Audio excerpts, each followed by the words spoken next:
यावल तालुक्यातील कोरपावली ग्रामपंचायत प्रशासनाच्या मनमानी कारभारामुळे सर्वसामान्य नागरिक कमालीचे त्रस्त झाले आहेत।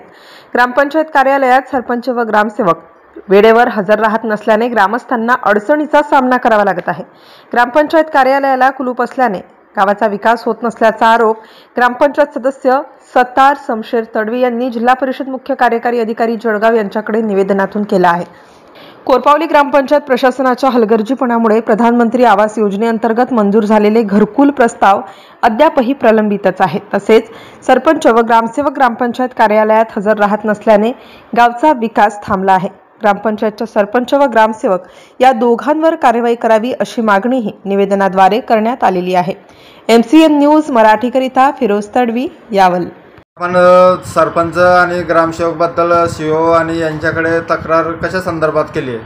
मी आमच्या गावातील आजपर्यंत पंतप्रधानचे हप्ते पडले नाही, गोरगरिबांचे कामं रोखले व मी सीओ कलेक्टरला यांचे निवेदन दिलेलं आहे।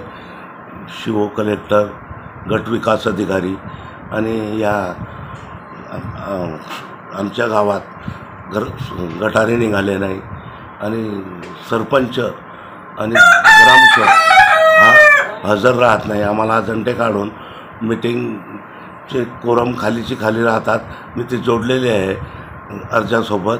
आणि तसेच आमच्या गावातील दुर्दशा झाली, लोक कोणाला न्याय मागतील असे मी तक्रारी गट विकास अधिकारी व कलेक्टर व सीओ यांना दिलेले आहेत। व तसेच आमच्या गावातील गटारी निघालेल्या नाही, आजपर्यंत एक वेळा गटार काढली व तसेच तोंडी यांनी 15 एकतातून या कोणत्या याच्यातून पैसे काढले व आमच्या गावाची दुर्दशा अशी परिस्थिती झालेली आहे।